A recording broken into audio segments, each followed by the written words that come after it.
आज हम लोग बैड डेट्स से रिलेटेड प्रॉब्लम देखेंगे, जिसको हम हिंदी में अप्राप्य ऋण बोलते हैं। अप्राप्य ऋण, ठीक है। तो इससे संबंधित क्वेश्चन हम देखते हैं। तो बैड डेट्स का प्रॉब्लम जो होता है, इसमें बैड डेट्स में 5 फैमिली होते हैं। पांचों फैमिली को अगर हम लोग देख लिया जाए तो इस तरह का कोई भी प्रॉब्लम आएगा, आप आराम से उसको सोल्व कर सकते हैं। तो इस टाइप का क्वेश्चन कैसा रहता है, एक क्वेश्चन भी आपको दिखाते हैं और उसका ट्रीटमेंट भी दिखाते हैं। इस प्रश्न में बैड डेट्स से रिलेटेड कितने आइटम हैं, देखिए यहां पर क्वेश्चन में बैड डेट्स दिया हुआ है 5000, एक हो गया, गिनते जाइए। यहां पर फर्दर बैड डेट्स ₹5000 दिया हुआ, ये 2 आइटम हो गया। इसके बाद यहां provision for bad and doubtful debts दिया हुआ है, ये क्रेडिट में दिया हुआ है, ये आपका ये 3 आइटम हो गया। और बैड डेट्स रिकवर्ड, ये 4 आइटम हो गया, 4 हो गया। और provision for bad and doubtful debts on debtor, ये 5 आइटम हो गया। तो मैंने कहा था 5 लोगों की फैमिली, इसको अच्छी तरह समझना है। अब देखिए, इसको समझने के लिए थोड़ा सा और एक चीज आपको जानना होगा कि जो क्वेश्चन के क्रेडिट में provision for bad and doubtful debts यहां दिया है और यहां भी provision for bad and doubtful debts दिया है, तो ये क्वेश्चन के क्रेडिट में है ना। इसको हम लोग आसान भाषा में समझने के लिए ओल्ड रिजर्व बोलते हैं। आप इसको ओल्ड प्रोविजन भी बोल सकते हैं, क्योंकि provision for bad and doubtful debts दिया हुआ है। देखिए एक बात और समझ लीजिए, प्रोविजन और रिजर्व में बहुत बच्चे कंफ्यूज होते हैं। तो प्रोविजन और रिजर्व दोनों एक ही चीज है, लेकिन फिर भी थोड़ा सा इसमें अंतर है। जैसे मान लीजिए आप किसी साल आपकी प्रॉफिट 1 लाख रुपए की प्रॉफिट थी, ठीक है। अब बिजनेस में कभी कभी कुछ ऐसे खर्चे होते हैं जो अचानक हो जाते हैं, आपको इसकी जानकारी नहीं है। अचानक अगर कोई खर्च आ जाए तो आप कैसे मैनेज करेंगे, तो उसके लिए आप पहले से कोई रिजर्व रखते हैं। तो हम लोग क्या करते हैं कि प्रॉफिट 1 लाख है, उसमें से 20,000 रुपए निकाल करके रख लिए और 80,000 का प्रॉफिट हम यूज कर लिए। ये जो 20,000 रुपए का प्रॉफिट हम निकालेंगे ना, इसी प्रॉफिट को हम रिजर्व बोलते हैं और इसी प्रॉफिट को हम प्रोविजन भी बोलते हैं। तो कब रिजर्व बोलेंगे और कब प्रोविजन बोलेंगे, ये बहुत ही जानकारी का विषय है। आइए आपको बताते हैं। आप ये 20,000 को क्या किए, हो सकता है आपके पास मशीनरी है, प्लांट मशीनरी है ना आपके बिजनेस में, उसमें कोई डेप्रिसिएशन हो गया, कोई रिपेयरिंग की आवश्यकता महसूस हुई, उसके लिए आपको पैसा चाहिए। आप कहां से लाएंगे, तो ये जो पहले से पैसा निकाल के रखे थे, इसी से रिपेयरिंग करा लेंगे, ठीक है।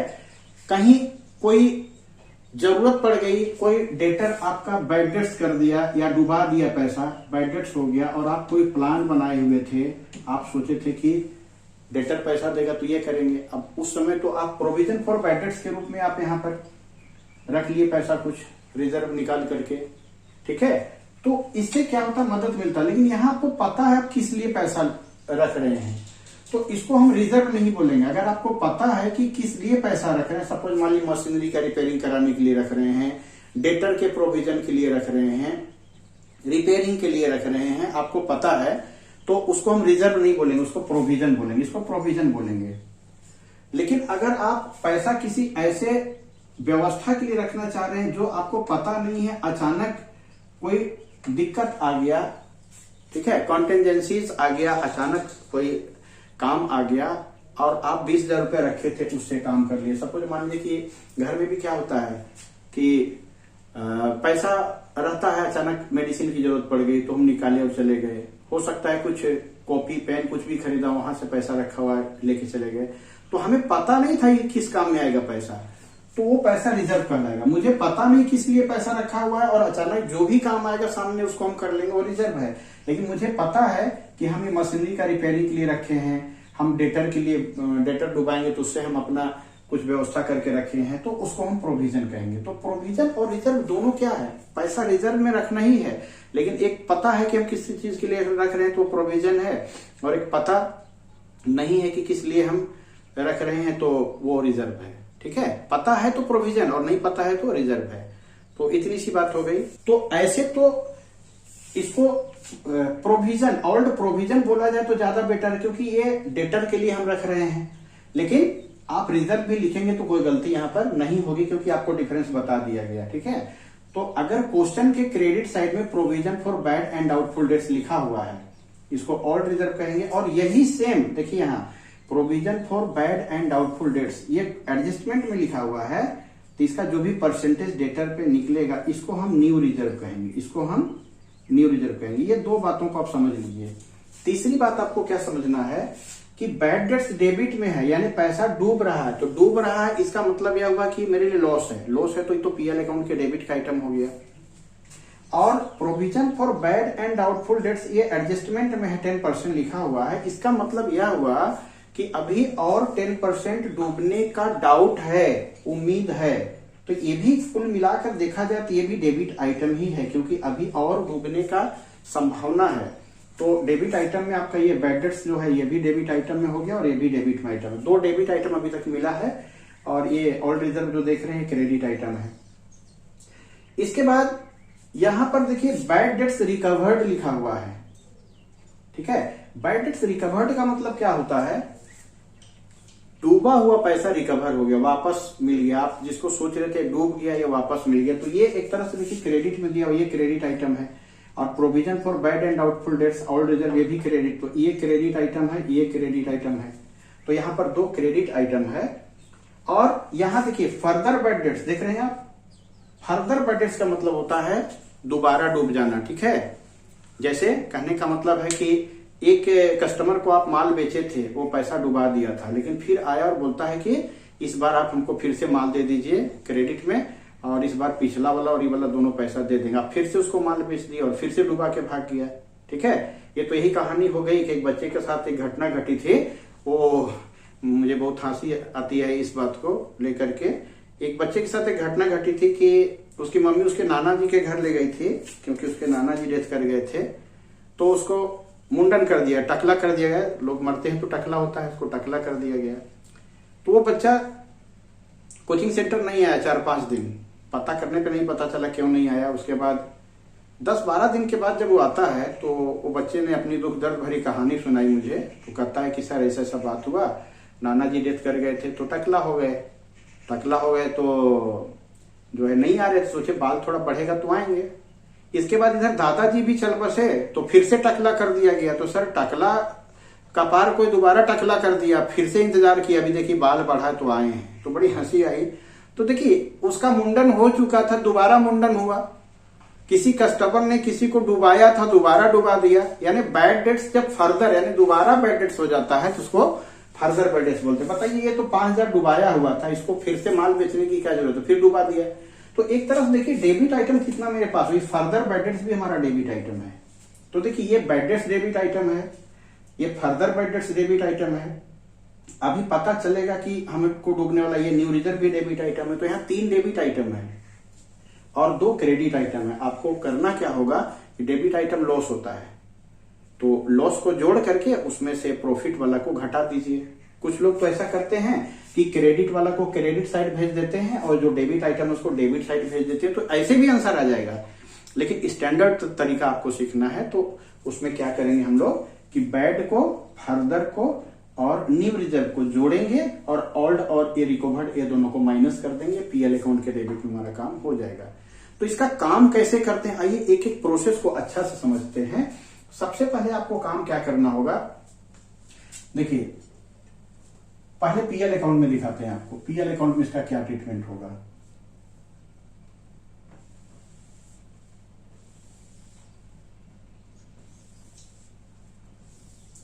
सबसे पहले देखिए आप पूरा क्वेश्चन को बनाइए। सबसे पहले इस क्वेश्चन को बनाने के लिए यहाँ ओपनिंग स्टॉक आप लिखेंगे। क्वेश्चन में ओपनिंग स्टॉक खोजिए आप। ओपनिंग स्टॉक आपका 10,000 है, ये 10,000 आप ओपनिंग स्टॉक डाल दिए। फिर आपका परचेज है, इस बार परचेज में कोई रिटर्न नहीं है तो कोई दिक्कत नहीं है। आप परचेज खोजिए, आपका परचेज आपका 40,000 है, 40,000 परचेज डाल दिए। अब यहाँ आ जाइए क्रेडिट साइड में, आप यहाँ क्या डाल दिए, सेल्स डाल दिए। तो क्रेडिट में सेल्स आपका कितना दिया हुआ, 80,000 है। रिटर्न नहीं है इसलिए डायरेक्ट डाल सकते हैं। और सबसे लास्ट में आपका यहाँ पर क्लोजिंग स्टॉक दिया हुआ है, और क्लोजिंग स्टॉक आपका एडजस्टमेंट में रहता है, ये 20,000 है, 20,000 आप यहाँ दिखा दिए। और आपका ट्रेडिंग अकाउंट का और कोई आइटम कहीं वेजेज वगैरह तो नहीं, एक बार चेक कर लीजिए। चलिए ट्रेडिंग अकाउंट का कोई आइटम और नहीं है। क्योंकि हम लोग को सीखना इसमें बाय डेट्स, तो ज्यादा आइटम इसमें नहीं है। तो यहाँ पर क्रेडिट का टोटल मेरा 1 लाख हो रहा है, इसको क्रेडिट में दिखा दिया, यही टोटल हम डेबिट में भी दिखा दिए। टोटल करते समय हमने बताया था कि जिधर का टोटल ज्यादा है उसको पहले जोड़िए, वही टोटल को यहाँ बैठा दीजिए। अब यहाँ देखिए ये दोनों जोड़ करके 50,000 ही आ रहा है, यानी मेरा क्रेडिट 1 लाख और डेबिट 50,000, खर्चा कम हुआ, तो इन दोनों का जो डिफरेंस आएगा, मतलब इस 1 लाख में ही 50,000 माइनस करेंगे, ये मेरा ग्रोस प्रॉफिट हुआ। तो यहाँ लिखेंगे to GP transferred to profit and loss account, यहां दिखा दिए। अब इसको प्रॉफिट एंड लॉस अकाउंट, हम जानते हैं कि यहाँ नीचे प्रॉफिट एंड लॉस अकाउंट बनता है, तो यहाँ बाई, यहाँ ग्रोस प्रॉफिट, और यहाँ जो भी आप लिखते थे पहले वही सेम लिखना है। क्या लिखते थे? ट्रांसफर्ड, यहाँ लिखते थे from trading account, from trading account,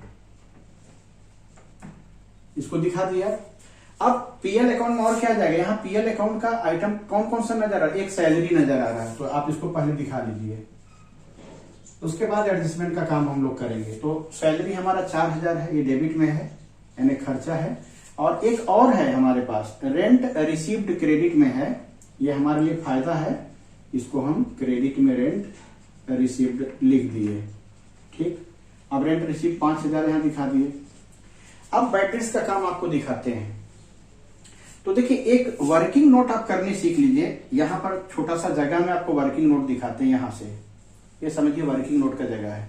सबसे पहला आपको काम क्या करना है, जो डेटर है ना, डेटर, आप इस डेटर को लिख लीजिएगा। डेटर का अमाउंट आपका कितना दिया हुआ, देख लीजिए क्वेश्चन में डेटर का अमाउंट दिया हुआ 20,000, तो सबसे पहले डेटर 20,000 आप लिख लीजिएगा। डेटर को लिखने के बाद फर्दर बैडेट्स को सबसे पहले आपको माइनस कर देना है, यानी 20,000 के डेटर में जो फर्दर बैडेट्स वाले थे ना, एफबीडी इसको शॉर्ट में बोलते हैं, ये कितने थे? 5,000 थे, इन्होंने जो डुबाना था डुबा दिया। तो अब मेरे पास डेटर कितना बचा? अब हमारे पास डेटर बचा 15,000 का। इसी 15,000 के डेटर पे न्यू रिजर्व आपका निकलेगा, इसी पर आपको क्या निकलेगा? न्यू रिजर्व निकलेगा। तो न्यू रिजर्व कितना परसेंट है? यही जो क्वेश्चन एडजस्टमेंट में जो प्रोविजन दिया रहता है उसको न्यू रिजर्व बोलते हैं। तो यहां पर क्या दिया? 10%। ये 15,000 का 10% आपको निकालना है, 10/100 कर दिए, या जैसे भी आप रफ में कर लीजिएगा। 1,500 रुपए आपका न्यू रिजर्व आया ना, न्यू रिजर्व 1,500, यानी फर्दर बैडेट्स 5,000 घटाने के बाद 15,000 बचा, 15,000 का 10% निकाले, ये 1,500 जो आया वो क्या आया? एनआर, यानी न्यू रिजर्व आया। अब आपको क्या करना है, सबसे पहले डेबिट में आपको बैडेट्स लिखना है। आपका क्वेश्चन में बैडेट्स कितना दिया हुआ है? 5,000 है, आप 5,000 बैडेट्स लिख दिए। और इसमें क्या करना आपको? एड फर्दर बैडेट्स, शॉर्ट में एफबीडी लिख रहे हैं, तो आपका एफबीडी फर्दर बैडेट्स यहाँ पर 5,000 रुपए था, आप यहाँ 5,000 दिखा दीजिए। ठीक है, और add new reserve, new reserve अभी आप जो निकाले न्यू रिजर्व 1,500, ये भी आप इसको यहाँ पर दिखा दीजिए। अब आपके मन में आ रहा होगा कि ये प्लस क्यों किए, तो आपको ये बताया था थोड़ा देर पहले कि क्वेश्चन के डेबिट में बैड डेट सही है, लॉस है, और आपको ये भी बताए थे कि ये भी लॉस है, दोबारा जो डुबाया ये भी डेबिट में ही जाता है। और आपको मैंने यहाँ प्रोविजन फॉर बैड डेट्स बताया था कि अभी डूबने की संभावना, ये भी डेबिट आइटम है। तो तीनों डेबिट हमारा प्लस हो गया, डेबिट डेबिट भाई भाई, 5 5 10 1 11,500 आपका आ गया। ठीक, अब यहाँ पर लेस, लेस में 2 आइटम जाएगा। एक जो क्वेश्चन के क्रेडिट में प्रोविजन फॉर बैड डेट्स है, इसको हम ओल्ड रिजर्व के नाम से जानते हैं। ये क्रेडिट है तो मेरे लिए फायदा ही है, तो पहला नंबर यहाँ पर लेस होगा ओल्ड रिजर्व या ओल्ड प्रोविजन, जो भी आप कहते हैं। तो ओल्ड रिजर्व में आपका कितना है? यहाँ 2,000 रुपया है, तो 2,000 रुपया आप दिखा दीजिए। और दूसरा bad debts recovered, bad debts recovered जो है, बैड डेट्स रिकवर्ड आपका क्वेश्चन के क्रेडिट में ये भी है, बैड डेट्स रिकवर्ड 1,000 रुपया है, तो ये क्रेडिट आइटम है। तो इन दोनों को प्लस करके 2 और 1 3,000 हुआ ना, तो ये 3,000 आप क्या कीजिए, इसको डिडक्ट कर दीजिए यहाँ। तो 11 में 3 गया, 8,500 रुपया आपका बाहर चला गया। ठीक, कुछ लोग इसको और आसान तरीके से बनाना है तो बना सकते हैं, लेकिन ज्यादा टेक्निकली यही है। कुछ लोग क्या करते हैं, ये क्रेडिट आइटम को ना क्रेडिट साइड दिखा देते हैं, और ये जो डेबिट आइटम इसको डेबिट में दिखा दिए, तो आंसर सेम आता है नेट प्रॉफिट, इसलिए कोई प्रॉब्लम नहीं है। लेकिन ये ज्यादा टेक्निकली है, ज्यादा अच्छा है, ये आप बनाइएगा। ठीक है, इतना बनाने के बाद अब एक काम और करना है आपको। देखिए एक एडजस्टमेंट और यहां पर दे दिया गया, क्योंकि ये भी इसी से रिलेटेड है। Provision for discount on debtor and creditor. Debtor और क्रेडिटर को डिस्काउंट देना है 2%। तो डेटर को हम कौन सा डिस्काउंट देंगे बताइए? जो डेटर हमको दोबारा है उस पर तो डिस्काउंट देंगे नहीं। तो 20,000 के डेटर में 5,000 फर्दर बैड डेट्स था, उसको घटाने के बाद 15 बचा। 15 में 1,500 रुपया का न्यू रिजर्व अभी पता है कि डूबाएगा, तो अभी आपका 15,000 बचा हुआ था ना। इस 15,000 में 1,500 और तो डूबने का उम्मीद है। अब इसको भी माइनस कर दीजिए तो 13,500 बचा। अब 13,500 में 2% हम डिस्काउंट दे देंगे, दे सकते हैं। तो यहां पर थोड़ा जगह है, यहाँ 13,500 का 2% निकाल देंगे तो कितना हो जाएगा? 2 × 5 = 10, 2 × 6 = 7, 2 × 1 = 2, 270 रुपया। तो डेटर का जो डिस्काउंट होता है हमारे बिजनेस के लिए लॉस है, तो इसको यहां पर हम डेबिट में to provision for discount on debtor, provision for discount on debtor लिख के 270 रुपया डिस्काउंट दिखा दिए। लेकिन यहां सिर्फ डेटर पे डिस्काउंट नहीं था, क्रेडिटर पर भी था। तो हमारे क्वेश्चन में क्रेडिटर कितना है? 5,000 है। तो एक काम कीजिए, यहीं रफ में छोटा सा एक काम और कर लीजिए, क्रेडिटर पर भी 2% डिस्काउंट निकाल लीजिए तो 100 रुपया आया। अब क्रेडिटर मेरा सप्लायर होता है, तो सप्लायर हमको डिस्काउंट देगा, तो ये हमारे लिए फायदा है। इसको क्रेडिट में डाल दीजिएगा और लिख दीजिएगा provision for discount on creditor. Creditor से जो डिस्काउंट हमें मिलता है वो 100 रुपया, वो हमारे लिए फायदा है, इसको क्रेडिट में डाल दिए। तो हम बता रहे थे बैड डेट्स के बारे में, परंतु याद आया कि डिस्काउंट का, तो इसको भी हम काम कर दिए। तो यहां तक काम हम लोगों ने कर लिया। अब कुछ नहीं करना है, अब इसका टोटलिंग का समय आया। टोटलिंग करते हैं हम लोग। तो टोटलिंग में क्या करते हैं? सबसे पहले जिधर का बड़ा है उसको टोटल करते हैं। तो यहां पर हमको क्रेडिट बड़ा नजर आ रहा है, अब एक बार चेक कर लीजिए। 50, 5, 55, 55,100 हमारा यहाँ क्रेडिट का टोटल हुआ। यही 55,100 हमारा टोटल यहाँ बैठा दिए। अब आपको क्या करना, ये 55,100 जो क्रेडिट का टोटल है, डेबिट का जोड़िए तो 8, 4, 12,770, 12,770 इसमें माइनस कर दीजिए। 0, 10 में से 7 गया 3, 10 में से 7 गया 3, 4 में से 2 गया 2 और 5 में से 1 गया 4। तो 42,430 रुपया ये आपका प्रॉफिट हुआ, नेट प्रॉफिट। तो नेट प्रॉफिट, और यहां शॉर्ट में लिख देते हैं ट्रांसफर टू कैपिटल अकाउंट। इस पूरे क्वेश्चन में आपका नेट प्रॉफिट कितना आया? 42,430 रुपया नेट प्रॉफिट निकल के आया। ठीक है। अब इसका बैलेंस शीट जब हम बनाते हैं, अब देखिए आपको इस क्वेश्चन में ना बैलेंस शीट भी देखना जरूरी है कि जो काम हम ट्रेडिंग में किए उसका बैलेंस शीट में क्या इफेक्ट पड़ेगा। तो बैलेंस शीट में ये लायबिलिटी साइड है और ये एसेट साइड है। यहां हम कॉलम में लिख नहीं रहे हैं, ये कैपिटल एंड लायबिलिटीज और एसेट्स एंड प्रॉपर्टीज हो गया। उतना आप जान रहे हैं इसलिए आगे लिखने की कोशिश नहीं कर रहे हैं। अब आइए, तो सबसे पहले क्या दिखाएंगे? कैपिटल। आपका क्वेश्चन में कैपिटल कितना है? तो देखिए 71,000 रुपया कैपिटल है, तो 71,000 कैपिटल को दिखा दिए। कैपिटल में क्या करते हैं हम? ऐड करते हैं नेट प्रॉफिट। जो आपका नेट प्रॉफिट आया है ना 42,430 रुपए, इसको ऐड करते हैं। तो 0, 3, 4, 3, 7, 4, 11, 1,13,430 आया।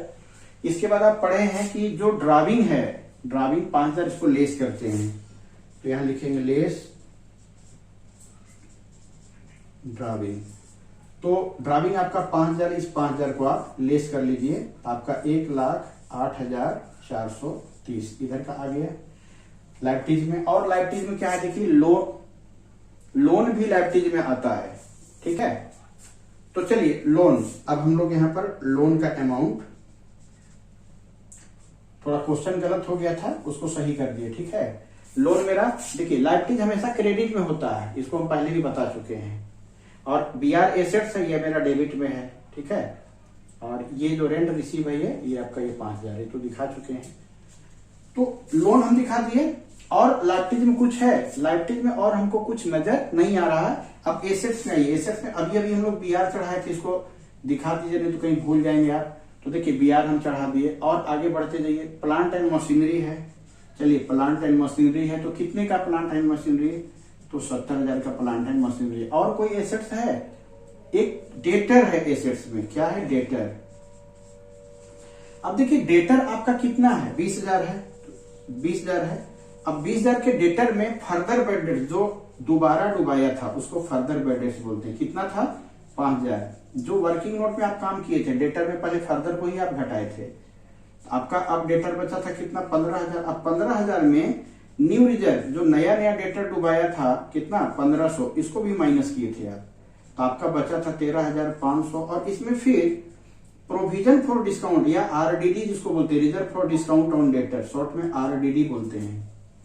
ये जो डेटर का प्रोविजन था ना, प्रोविजन फॉर बैड डेट्स, कहीं दिखाए थे हम लोग, ये देखिए इसको आरडीडी बोलते हैं। तो घटा दीजिए आप, कितना था ये? 270 रुपया था, आप निकाले थे कहीं 270। तो अब आपका डेटर कितना बचा? 0, 10 में से 7 गया 3, 4 में से 2 गया 2, और यहाँ 13,230। मतलब आपका डेटर में फर्दर जो घटा वो भी लेस कर दिए, जो नया नया डुबाया वो भी लेस कर दिया, उसके बाद जो बचा था उसको हम डिस्काउंट दे दिए, तो मेरा डेटर तो कम हो गया, कंप्लीट हो गया। और लास्ट में तो आप जानते हैं यहाँ क्लोजिंग स्टॉक हम दिखाते हैं। तो क्लोजिंग स्टॉक आपका क्वेश्चन में कितना था? 20,000 था। आप यहाँ 20,000 जोड़ दीजिएगा। अब जब जोड़िएगा ना तो जादू हो जाएगा। क्या जादू हो जाएगा? आप तो जानते हैं क्या जादू होता है बैलेंस शीट में, दोनों साइड का टोटल बराबर हो जाएगा। तो यहाँ पर 1,18,430 हो जाएगा। इसको भी आप जोड़िएगा। तो आपको कुछ नहीं किए हम लोग, यहाँ पर सुधार दी। BR 25,000 का था, बाकी जैसे बनाए थे हम लोग बना दिया। दोनों साइड का टोटल कर रहे हैं तो 1,18,430 हमारा यहाँ पर कंप्लीट हो गया। ठीक है, तो अगर आपको याद नहीं होता तो आप इसे याद कर सकते हैं कि देखिए एक शायरी जैसा याद कर सकते हैं, बैड फर्दर न्यू को जोड़ना है और ओल्ड रिकवर को घटाना है, यही तो जमाना है। बैड फर्दर न्यू को जोड़ना है, ओल्ड और रिकवर्ड को घटाना है, यही तो जमाना है। और बैलेंस शीट में डेटर में फर्दर को और न्यू रिजर्व को घटाना है और रिजर्व फॉर डिस्काउंट को भी घटाना है। अब दोनों को जोड़ देना है। इसमें आपको इस क्वेश्चन में क्या आप समझे? Bad debts, further bad debts, new reserve, old reserve, reserve for discount on debtor, ये सारा चीज समझ में आया। तो जहां प्रॉब्लम होगा इसको कमेंट सेक्शन में आप बताइए, उसको सोल्व कर दिया जाएगा। ओके, धन्यवाद।